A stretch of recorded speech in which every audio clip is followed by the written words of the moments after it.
Traffic సమస్యలు, traffic ఇరుక్కపోతికిన కనీసం ఎంత సమయం పడుతుందో తెలియని పరిస్థితి. ఈరోజు రోజు రోజుకు జనాభా పెరుగుతూనే పోతూ ఉన్నారు, కానీ రోడ్ల విస్తరణ జరగడం లేదు.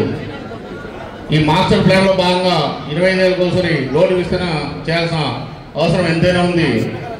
ఇందులో భాగంగా ఈరోజు చూస్తే రాజీవ్ సర్కిల్ నుండి కొలపా రోడ్డు మీదుగా బైపాస్ వరకు 100 రోడ్ల విస్తరణ చేయాల్సిన అవసరం ఎంతైనా ఉంది. అలాగే మైదుకూరు రోడ్డు నుండి రిలయన్స్ పెట్రోల్ బంక్ వరకు కూడా 100 అడుగుల రోడ్డు విస్తరణ చేయాల్సిన అవసరం ఎంతైనా ఉంది. అంతేకాకుండా లైట్ పాయింట్ సెంటర్ నుండి వెదుల బజార్ మీదుగా వాసవి సర్కిల్ బైపాస్ వరకు కూడా రోడ్డు విస్తరణ చేయాల్సిన అవసరం ఉంది.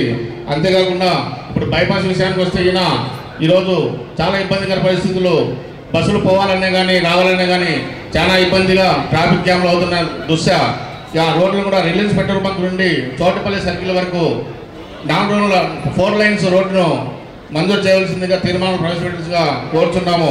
అంతేకాకుండా వాసవి సర్కిల్ నుండి అయ్యప్ప స్వామి గుడి బ్రిడ్జి వరకు కూడా 4 లైన్స్ రోడ్డును మంజూరు చేయవలసిందిగా కోరుచున్నాము. అలా కాకుండా టౌన్లో ఉన్నటువంటి ముఖ్యమైన రోడ్లు హోమస్పేట అయితేమి, శ్రీరామపేట అయితేమి, సుందరశాల వీధులు అయితేమి ఇవి కూడా రోడ్లు విస్తరణ చేసి ప్రజలకు మంచి రోడ్లను అలాగే సుందరంగా ఉండాలని రోడ్లు తయారు చేయించాలని ఈ తీర్మానాన్ని అమలు చేయవలసిందిగా జిల్లా అధ్యక్షులు కానీ ఎమ్మెల్యే కానీ కోరుకుంటూ సెలవు తీసుకుంటున్నాం.